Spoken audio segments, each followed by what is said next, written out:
Welcome to the Hard Skills Show and podcast with me, Dr. Mira Brancu.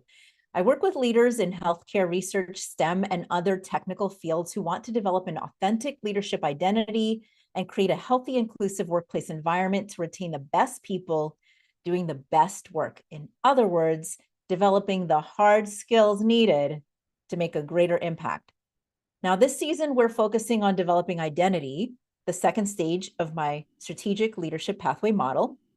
And today we are talking with Laura Fravel about authenticity versus authority, the tricky balance of mastering both. I love this topic because it comes up constantly in coaching conversations and in our Tower Scope Leadership Academy. And so I'm really looking forward to learning a little bit more from her about this. Now, remember that we value evidence-based practical solutions. So be ready, take notes. I always do. Reflect deeply and identify at least one small step to further develop your hard skills muscles, right? So Laura Fravel is an executive communications coach and facilitator who helps leaders elevate their voice and influence internally to motivate teams and create thriving cultures, and externally develop thought leadership and confidently master the media and stages. Laura has coached Fortune 100 and 500 executives from Adidas to PwC and facilitates leadership workshops for such companies as Warner Brothers Discovery's global leadership team. She has a strong background in storytelling from 20 years in TV and media and brings an adventurous spirit from many years working with National Geographic. Interesting. She believes your authentic voice is the key to unlocking opportunity and creating your greatest impact. And Laura and I met through a community membership of consultants called The Upside. So we quickly connected over that and our interest in authentic leadership style. So welcome, Laura. Glad to have you on the show. And you are on mute. Sorry about that, folks. Sorry about that. It's great to be here. And it's nice I'm excited to have this conversation. Yeah, me too. Me too. All right. I'm sure that the first question on people's minds, at least is the first question on my mind, is tell us about your National Geographic experience. This is a really interesting, unique experience that you've had. Yeah. So I worked in TV and media for about almost 20 years and started at National Geographic, where I was on staff and then went contract while also working with other networks and TV outlets. What my niche was storytelling. So it was really, I did a lot of story development and then also producing in the field as well. And it was all about finding, it was documentary television, so it's not scripted. So it was really about finding those authentic stories, real people in real situations. I was not as much the producer in the wild hunting down lions. I wasn't as much in the natural history realm. I was a little bit more in the human interest. And everyone from Jane Goodall and Paul Allen to people on death row to Indian snake charmers and everything in between. That is super, super interesting. And yeah. so then you had this TV and media, National Geographic experiences, 20 years. How did you move into this idea of helping leaders with their executive communications? I know, it's a good question. Seems very separate. In my mind, so I was all about finding in TV that one person who could tell the story. Over the years, it kind of then went into brand marketing as well. So I was helping companies with brand marketing, and that's where I started helping more executives or whoever the face of the business, the stakeholder was that was kind of telling the story to the world. So I was also doing a lot of media training, helping develop their narrative. And it was just a very, very natural transition to helping executives tell their story, because we all think we're so ordinary and we don't have a story to tell, and we're so in it and know so much that we don't know what we don't know, that Totally. it's so amazing to help people pull out that seemingly ordinary story, which is actually always quite extraordinary. Yeah. And tell me, when does this come into play? Like, how does a leader get to this point where they feel like they need to tell a story about themselves?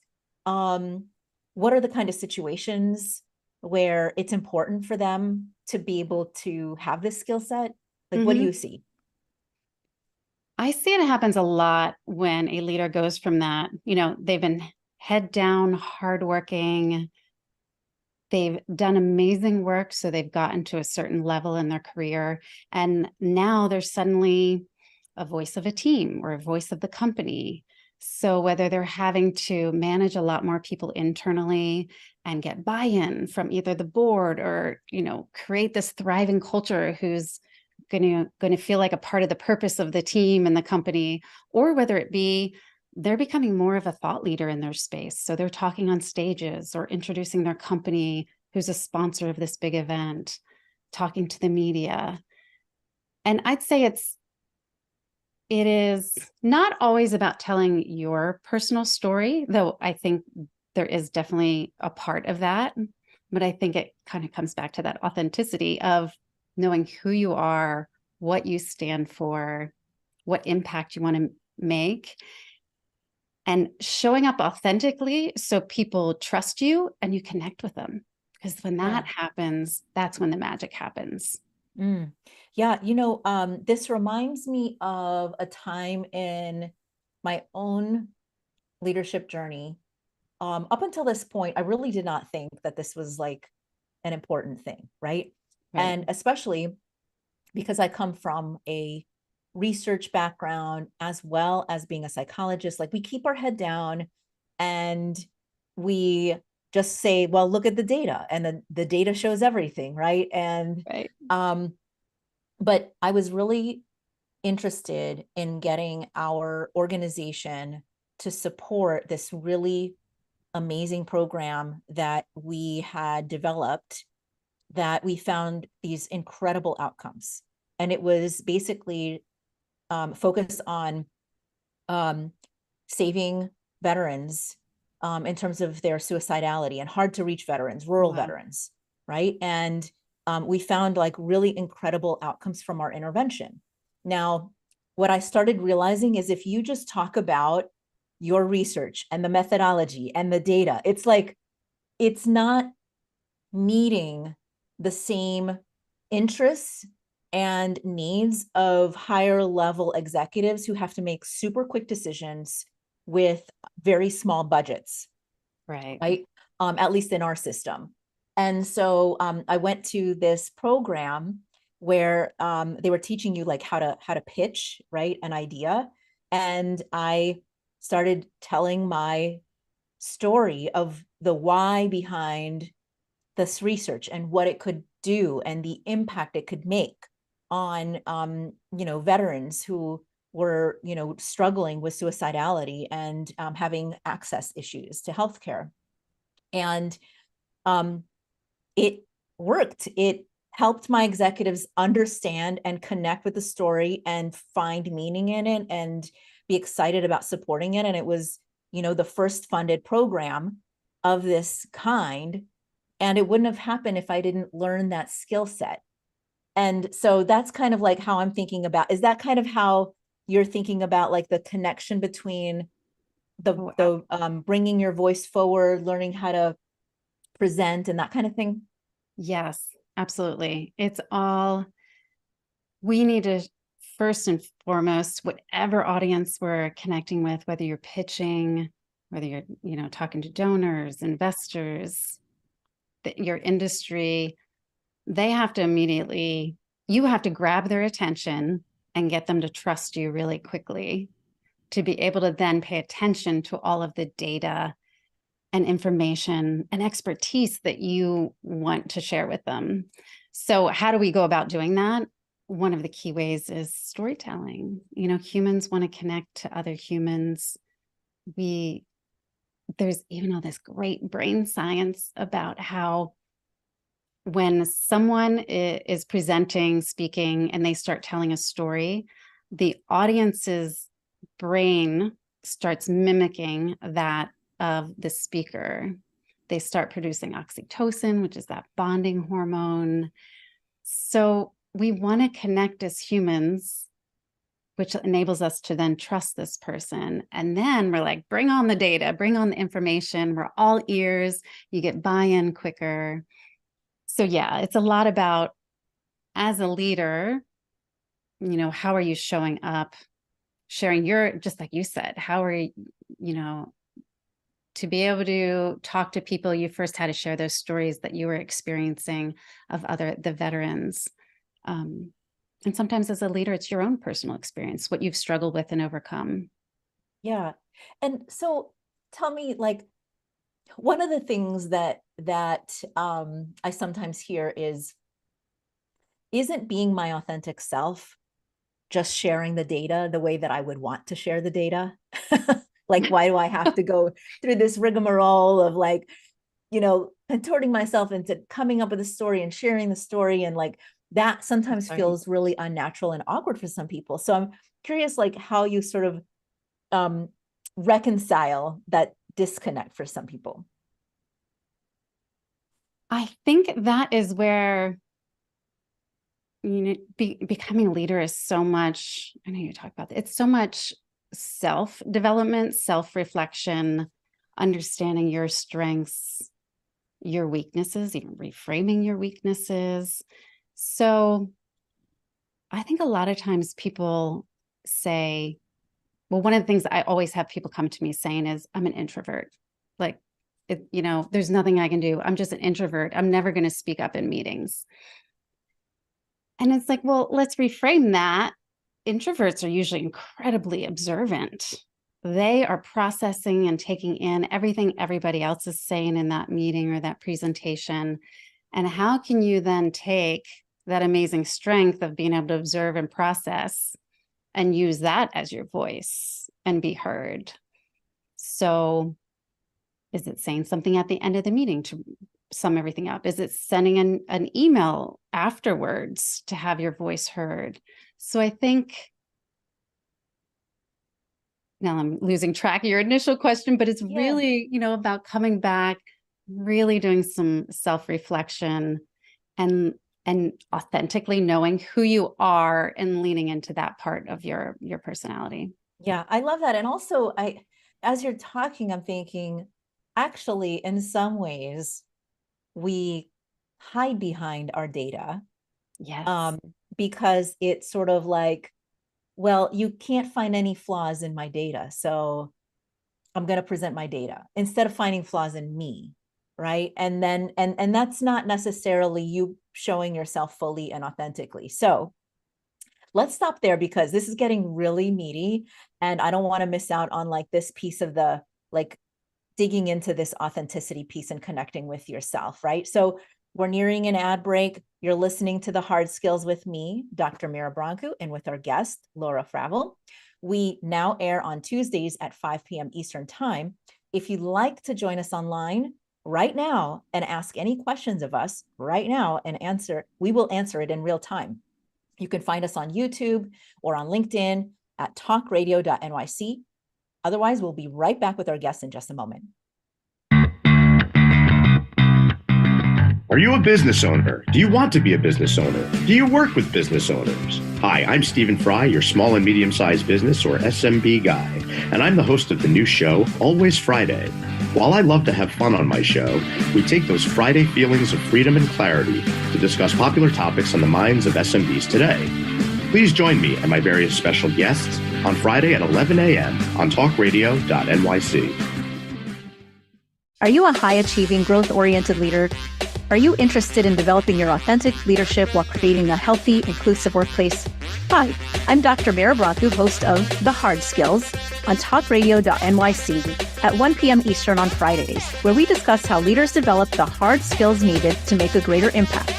We interview experts, have live coaching, and tackle these challenges. Listen to The Hard Skills on Fridays at 1 p.m. Eastern on talkradio.nyc. What really drives success in business? Introducing Intangify, the show that explores the intangible assets that create value and growth. I'm Matthew Asbell, your host and an attorney focused on innovation. Join me Fridays at noon Eastern to discover how innovation, culture, and other intangibles shape thriving companies from startups to established businesses. We'll share strategies to unleash your business's true potential. Tune in live on talkradio.nyc, Fridays at noon Eastern, and Intangify your business today. You're listening to Talk Radio NYC. Uplift, educate, empower.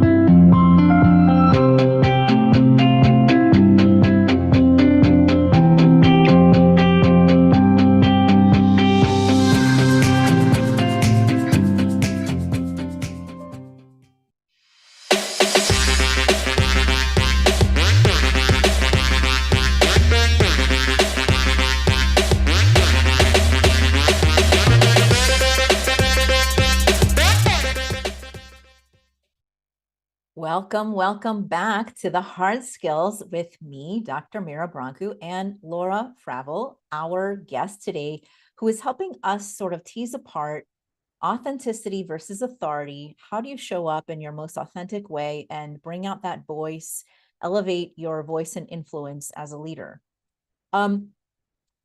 We were just talking about the difficulty of showing up authentically, right, as a leader, and yet how important this is to being able to successfully navigate as a leader, and especially when you're like advocating for resources, advocating for more funding, advocating for your team. How did you sort of zone in on this need to focus on showing up authentically in your story, in how you show up in presentations and that kind of thing, as one of the most essential skills for a successful leader? A great question. I think, honestly, it's always been a part of what I've done, and I've just seen firsthand the results and the success people have had. So again, going back even to my years in TV, where it was, more journalistic. I'm working with real people, unknown people a lot of times, and they would show up with heart and purpose and want to make an impact. And they often were hesitant to share their stories. And as an interviewer, I'd have to kind of pull that out of them, which is what I still do today. And I think one of the most rewarding things about kind of my TV years was those people would, after their story was put together and aired and put out into the world, those people would always come back saying, "Thank you. I had no idea my story could help someone else, could innovate the industry, could forward a movement or a cause, could help my career." So, and then as I shifted more into, communication for executives and media trainers, speaker training, I just see it day in and day out. Those who really can step out of that corporate box, which is really hard. That's not undermining how hard that can be. I think especially for many of us who have been in the corporate world and been taught that you're supposed to act a certain way, speak a certain way. So I think those who are breaking out of that and infusing more of themselves into what they do and that purpose, they're magnetic. Yeah. And so I'm hearing like it could help your career, it could help forward a cause or a movement that you're really passionate about. It could help you make a real impact. The other thing that I'm reflecting on, again, as I think about my leadership journey and those of others that I work with, it does help you be relatable.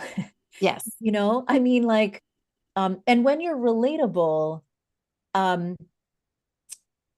people feel like they're joining you in something, right? Instead of they're just hearing you or listening to you. There's a connection there. Yes. right? In the business world, first and foremost, that's what it's all about, especially now that we're not in a workplace day in and day out.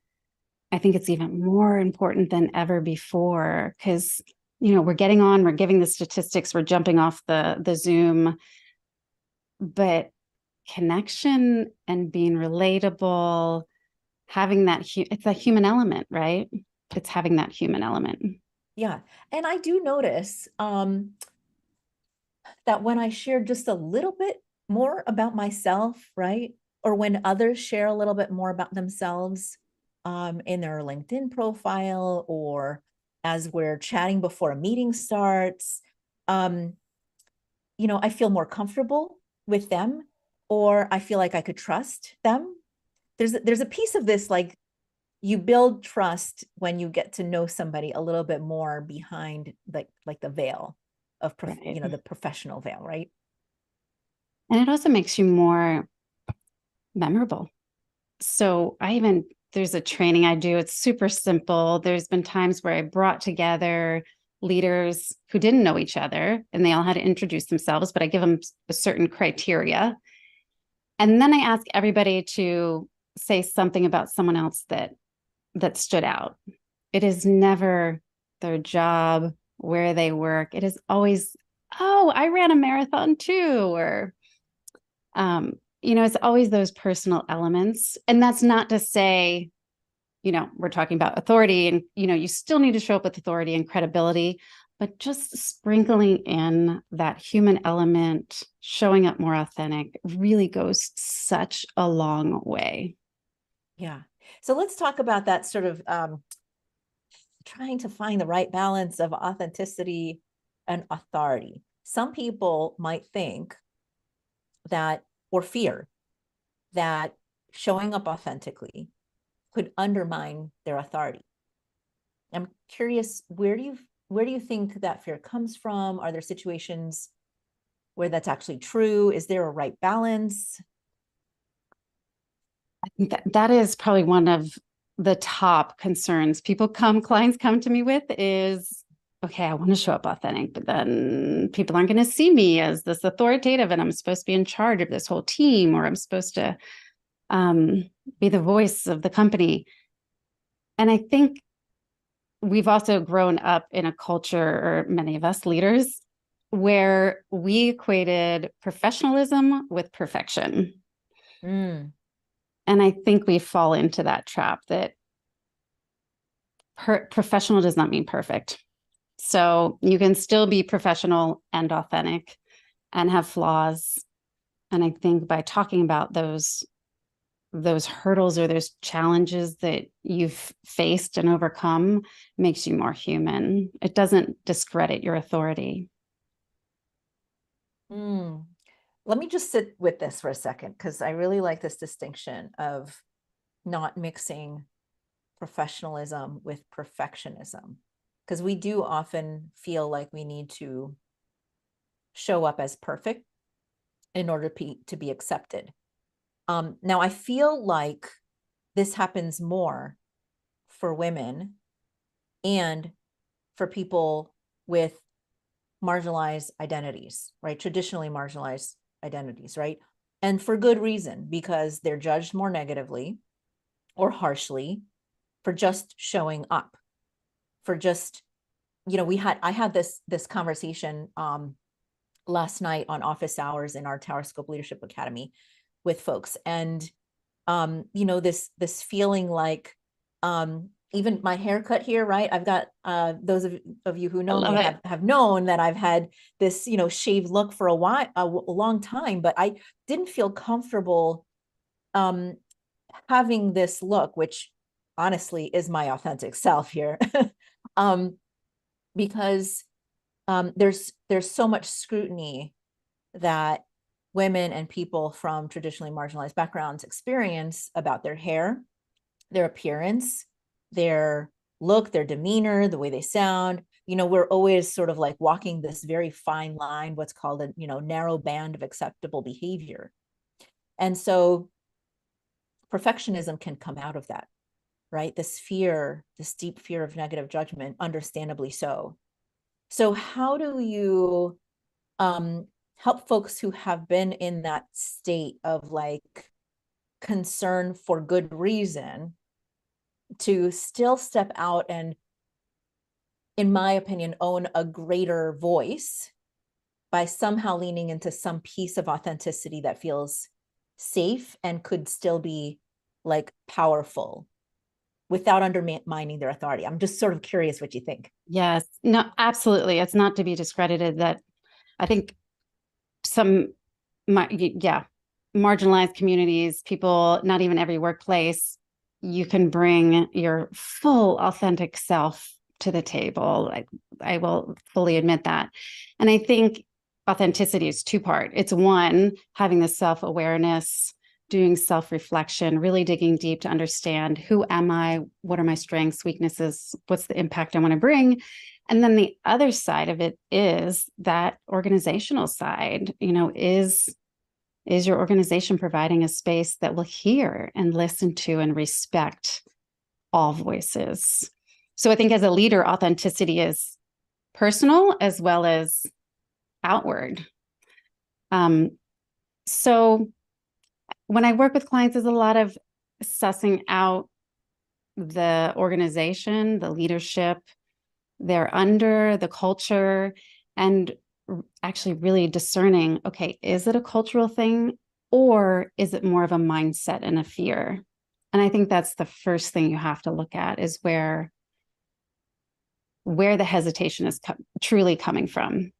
Yeah. Yeah, absolutely. And then if it is organizational, and no doubt there are organizations who still won't hear the diverse voices, coming up with small ways, small steps they can take to start to be heard and start to feel more comfortable showing up. Yeah, I like that a lot because, well, number one, it's difficult and important to figure out what part of this is me, like truly me, who I am, versus the unhelpful messages that I've received from society, right? That I've sort of internalized, versus the organization's culture, right? Because you have a lot more power to lean in or lean out, make decisions, and have some agency around those decisions if you can separate those things out as much as you can for yourself. When you do, I really like your idea about like, what small step can you take then? Like, can you dip your toe in the water and see what happens when you do it? So let's end on that, because I really like that. And I'd love to get some tips on like, what is dipping your toe in the water look like? What are those steps? So we're entering an ad break. You're listening to The Hard Skills with me, Dr. Mira Brancu, and our guest, Laura Fravel. We air on Tuesdays at 5 p.m. If you would like to join us right now live, you are welcome to ask any questions. We will answer it in real time. Otherwise, we'll be right back in just a moment.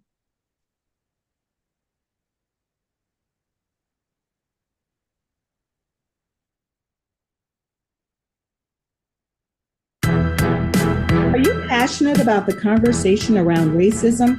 Hi, I'm Reverend Dr. TLC, host of the Dismantle Racism Show, which airs every Thursday at 11 a.m. Eastern on talkradio.nyc. Join me and my amazing guests as we discuss ways to uncover, dismantle, and eradicate racism. That's Thursdays at 11 o'clock a.m. on talkradio.nyc. In a post-COVID world, you may have many unanswered questions regarding your health. Are you looking to live a healthier lifestyle? Do you have a desire to learn more about mental health and enhance your quality of life? Or do you just want to participate in self-understanding and awareness? I'm Frank R. Harrison, host of Frank About Health, and each Thursday, I will tackle these questions and work to enlighten you.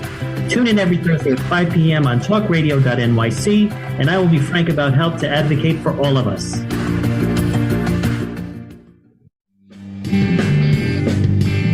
Hey everybody, it's Tommy D, the nonprofit sector connector, coming at you from my attic. Each week here on talkradio.nyc, I host the program Philanthropy in Focus. Nonprofits impact us each and every day, and it's my focus to help them amplify their message and tell their story. Listen each week at 10 a.m. Eastern Standard Time until 11 a.m. Eastern Standard Time, right here on talkradio.nyc. You're listening to Talk Radio NYC at www.talkradio.nyc. Now broadcasting 24 hours a day.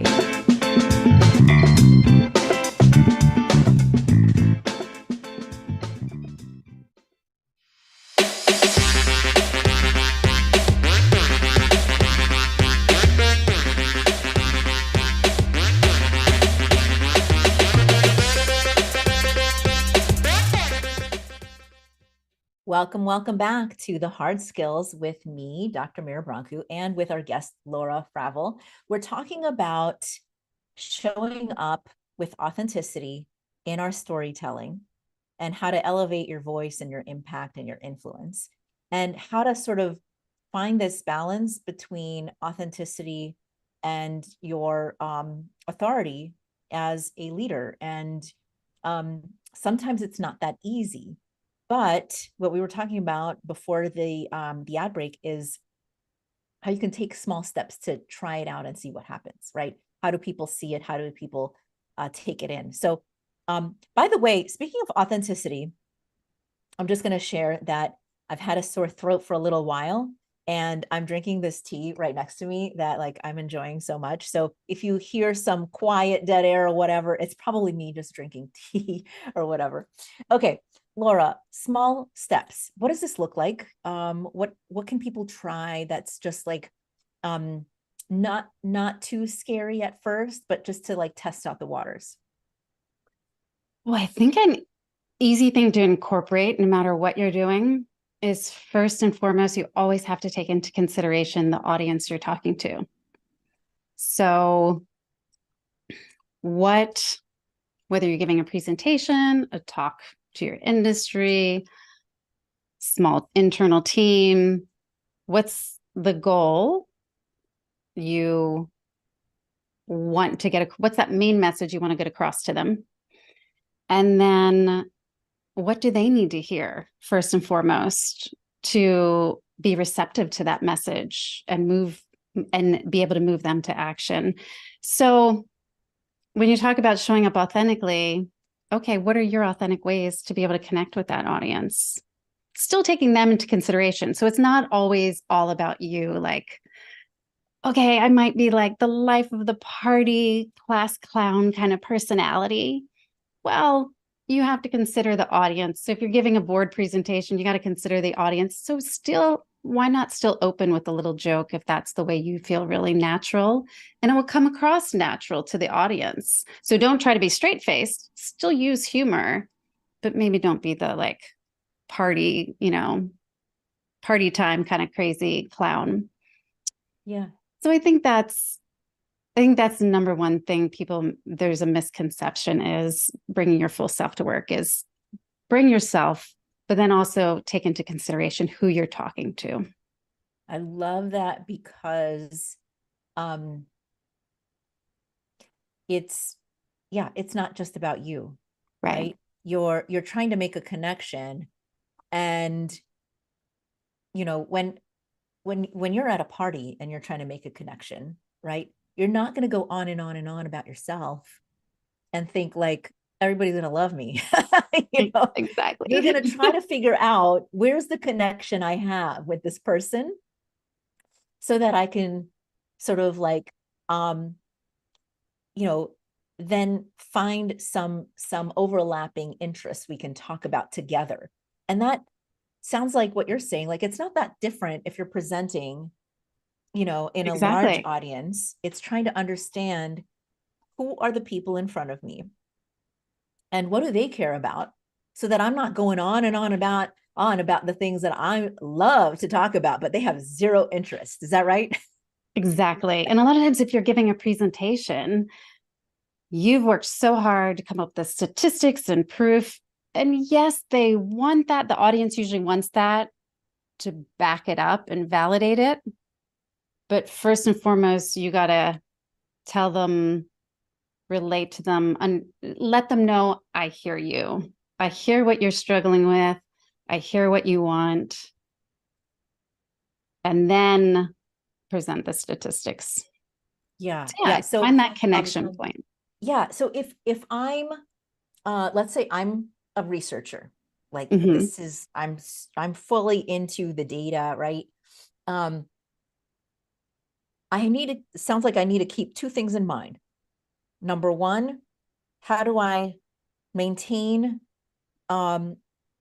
me being true to myself, which is the research matters. I'm not going to overlook it. It's important to me. And that's who I am, right? Right. And hold that in mind while also holding in mind, how do I meet this person where they're at? And where they're at, they're not a researcher. Maybe, they're a funder. They care about budgets. They care about funding. They care about resourcing. They care about efficiency. And then they might care about, like, why should I fund you instead of somebody else? Right. And so I need to sort of translate my language to the language. Right. And then once I can do that, maybe I can translate it back. But there's some kind of tension I'm trying to hold. Is that right? Yes, that's a great way of putting it. And it's also all about the impact. So what's the impact you're going to bring to this audience? Yes, the data is going to back up, validate, and confirm that, yes, you can do it. But what's that impact? They want that moment that they know you're going to solve. Yeah, I love how you even brought up the tension. That is a really great point. So tell me more about this impact. What does that look like to be able to show up authentically, meet them where they are? So meet that sort of like find that tension, but sounds like there's a third piece here about impact that I would need to keep in mind. What does that look like? The impact is more the results. What problem are you going to solve for them? What results will you bring them? Got it. Sometimes it's even about what's the feeling you're going to bring them. So if you're talking to an internal team, it might be them feeling more connected to the purpose of the organization. So going back to what I was talking about, whenever you're doing a presentation, a talk, first, what's the main message you want to get across? How are you going to deliver it in a way that the audience, consider the audience first and foremost, and how you're going to connect with them. And then what's that action or feeling you want them to walk away doing or feeling? This is the influence piece that you don't see at a Yes. party, right? Like Correct. at a party, you could do an awful lot of navel gazing. You could be like, we found this in our research. Isn't that so cool? And you could like leave it there. I mean, you can't do that in a presentation. No, everybody's going to be like, yeah, so what? Well, I'd even challenge you at a party, as long as you're talking to someone else who's super into the data, then you could leave it at that. Right. Because you found a connecting point that is, you love data and research. But if you're talking to someone who doesn't love data and research, you have to determine what is it they'd be curious to hear about this as well. Yeah. And I do think, though, that this third piece that you shared, this third pillar of impact, in terms of sharing the results or potential outcome to expect, really does make the difference in terms of simply showing up authentically versus showing up authentically and trying to influence and make a bigger impact. Yes. One is a casual conversation.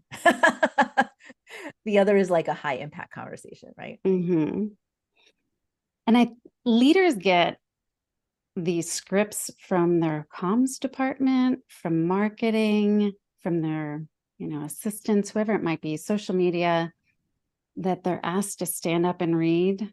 And I cannot tell you how many times executives come to me saying, I hate this. It doesn't sound like me. And it's because those scripts are usually just trying to get across information. It's just, here's the data and the points we want to get across. Put a happy welcome to see you, or, thank you for joining. They follow structure. Oh, thank you. Here are the bullet points. Here are the things we're going to cover today. Boom, boom, boom. So they dive right in without making that human connection first. Yeah. Yeah. So now let's put it all together. This season is all about developing leadership identity. So how do you see connecting these concepts of authenticity versus authority, those two tensions, influence, impact, with developing leadership identity? Is it possible that people could lose themselves if they're trying too hard? Is it, because one of the things that I heard from you is you need to know yourself well, right? Yes.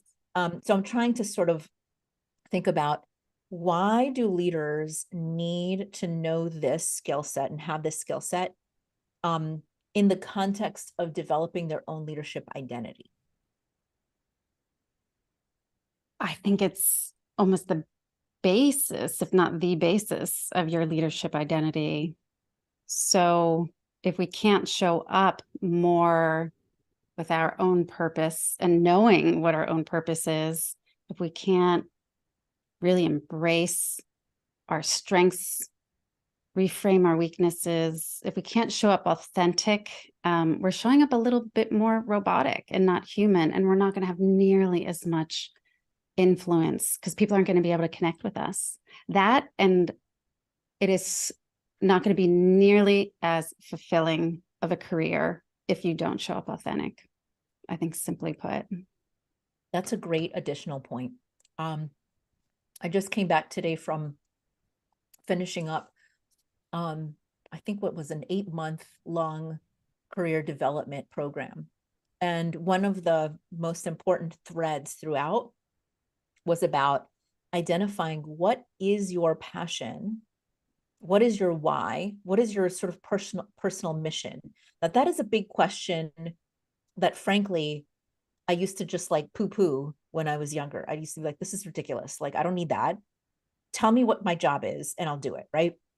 However, what I've learned over time is that if I just focus on putting more and more energy into the things I was really interested in, I don't have to use the word passion, but interested in, right? Yeah. That my career and my leadership identity especially developed, and I felt more fulfilled and satisfied because I connected, I aligned with the things that I was so excited about. Right? Yes. Oh, absolutely. 110%. We become a magnet for opportunities. It's just, we light up when we're bringing more purpose, fulfillment, meaning, passion, like you said, whatever you want to call it. And if you enjoy what you're doing, I always say, you can be doing any job, but figure out what your purpose, passion is, what lights you up, and how can you bring more of that into what you're doing right now? So it doesn't mean you have to pivot and change jobs, but I think there's always ways to find how to bring that a little bit more back into your day-to-day. Yeah. Yeah. And it shows. Yeah, absolutely. So on that note, we are reaching another ad break. It's going to be a quick one. We'll be right back after these messages. What really drives success in business? Introducing Intangify, the show that explores the intangible assets that create value and growth. I'm Matthew Asbell, your host and an attorney focused on innovation. Join me Fridays at noon Eastern to discover how innovation, culture, and other intangibles shape thriving companies, from startups to established businesses. We'll share strategies to unleash your business's true potential. Tune in live on talkradio.nyc Fridays at noon Eastern and intensify your business today.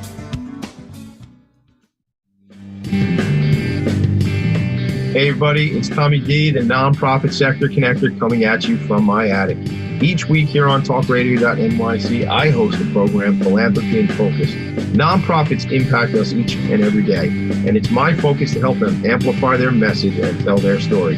Listen each week at 10 a.m. Eastern Standard Time until 11 a.m. Eastern Standard Time, right here on talkradio.nyc. Are you a conscious co-creator?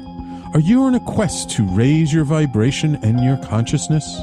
I'm Sam Leibowitz, your conscious consultant, and on my show, The Conscious Consultant Hour, Awakening Humanity, we will touch upon all these topics and more. Listen live at our new time on Thursdays at 12 noon Eastern Time. That's The Conscious Consultant Hour, Awakening Humanity, Thursdays 12 noon on talkradio.nyc. You're listening to Talk Radio NYC at www.talkradio.nyc. Now broadcasting 24 hours a day.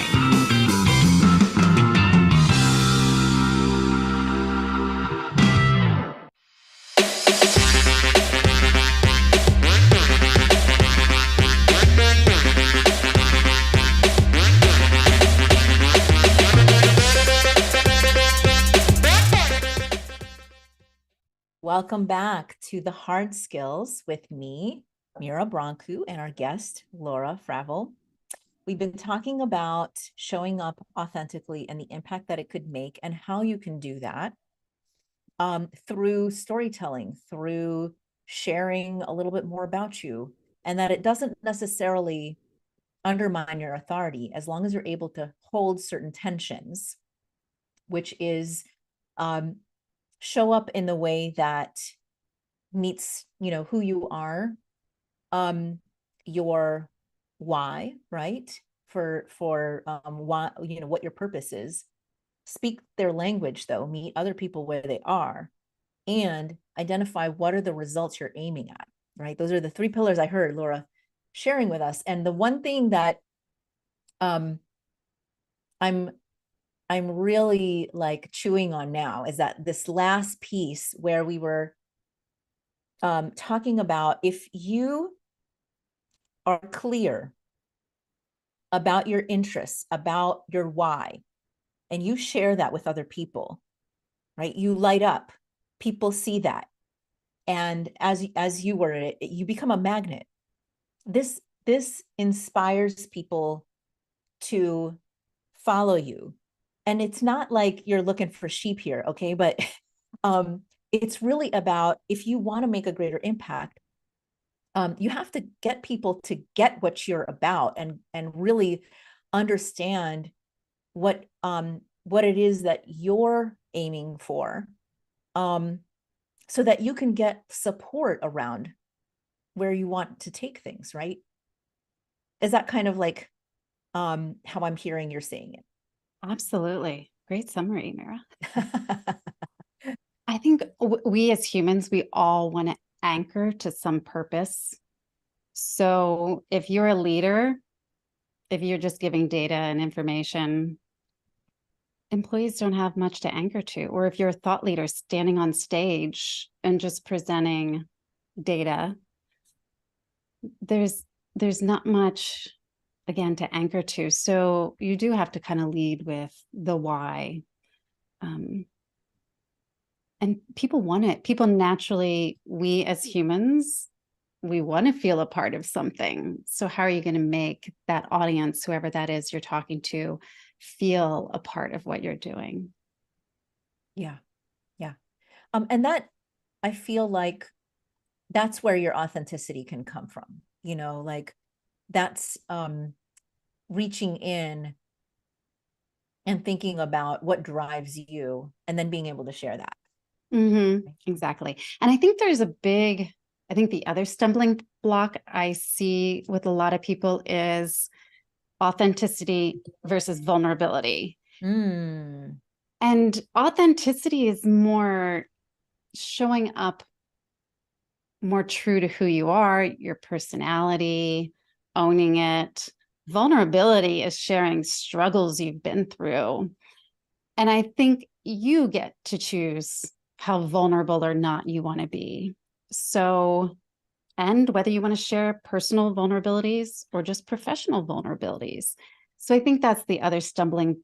People think they're one and the same. And I disagree. There's differences there. And share the vulnerability. A lot of people don't want to share the vulnerability until after they've gotten through it, because then there's a takeaway. People can learn something from it. So it's not like you have to show up and share your struggle in the midst when you're feeling crappy, but wait and enable people to learn from your experience afterwards. Yeah, I so appreciate that you separated those two out. And I really do resonate with that as well. I don't want to share how I feel about certain things until I've made it clear in my own head, because it's sometimes a mess. That's a mess in there. Exactly. And so that's not helpful to anybody. And I'm not interested in adding burden to people. I'm interested in what can I pull out of myself that is useful and helpful to other people. And then if I'm still struggling with something, then, I'm going to figure out other ways, other support systems, in order to sort of address that. Right. Exactly. So, yes. Laura, what is, out of all of the things that you shared with us, what is the one thing that you would like people to take away from today's talk? I love this quote. Life is either a daring adventure or nothing at all. And it's by Helen Keller. But I think that really sums up how I push leaders to show up a bit different, to step out of that corporate box. And I think that is where the fun and magic happens, is when that's what I see when people do step out of that and kind of own more of their purpose. It's amazing. So that's what I love everyone to that. I have not heard that. Do something a little different this week. Yeah. I haven't heard that. I really like it. So, if people want to learn more about you and your work and get in touch, what's the best way? I'm on LinkedIn a lot, so find me there for sure, and my website as well. And for those of you who are watching live or later the video recording, I'm going to share her website. What would you like to share about this website? What's on here? What can they find? Oh, what can they find? All of what I do, a little bit more of my philosophy, but resources sometimes has, I'll put our recording of this podcast there, but it just has some more events coming up, more ways you can tune in, listen, learn. And of course, email me, reach out. I'm very open to, I'm all about connection. So I'm absolutely open to people reaching out to me. My email address is right there. Awesome. Thank you. By the way, all, if you're not able to see this, I was commenting back channel to her that I find her website stunning. And I was like, tell me the name of the person who did this. And she's like, it was me. I'm like, oh my God. I did use a template. Multiple talents here, Laura. Multiple talents. Those, yes, running your own business. Yeah. Well, I made my own website too, but this is another level here. So this is really nice. Yeah. Okay. There's many insights that we learned today that we can pull out. What did you, audience, take away from today? And more importantly, what is one small change that you can implement this week based on what you learned from Laura? Share it with us on LinkedIn. We're both on LinkedIn. I want to hear. Yes. And also at talkradio.nyc, so we could cheer you on, right? We can support you. We're Talk Radio NYC is also on Facebook and Instagram and Twitter and Twitch and all over the place. It's just that Laura and I live on LinkedIn, so find us there. In addition to being a live show, we're also on iTunes and Spotify. Please go subscribe to the podcast, leave a review, share with others to help increase our visibility, reach, and impact. Speaking of reach and impact, join us next Tuesday, November 14th, when we'll be talking with Scott Osman and Jacqueline Lane, who co-authored Becoming Coachable with Marshall Goldsmith. So in this episode, we discussed one of many aspects of developing the nuanced hard skills needed to become an exceptional leader who can drive significant systemic change and make real impact. If you would like to explore how we can help you with leadership and team development services, you can check me out at www.gotowerscope.com. Our TowerScope Leadership Academy full membership program will be opening up again in early 2024. So be sure to subscribe to our newsletter to hear about the application process when it goes out. It is a competitive process, so you don't want to miss the information. Thank you to talkradio.nyc for hosting. I'm Dr. Mira Brancu, your host of the Hard Skills Show. Thank you so much for joining us today, Laura. For those of you who are interested in connecting with Laura and finding more about how you can elevate your voice and impact, do reach out. She's great. So thank you, Laura. We really appreciate it. Thank you. Yes, I work one-on-one as well as do facilitate kind of leadership development. So love to help people. Great. And she does workshops. She speaks. So reach out to her. Have a great rest of your day, wherever you're tuning in from. Thank you all. Take care. Thanks, Mira.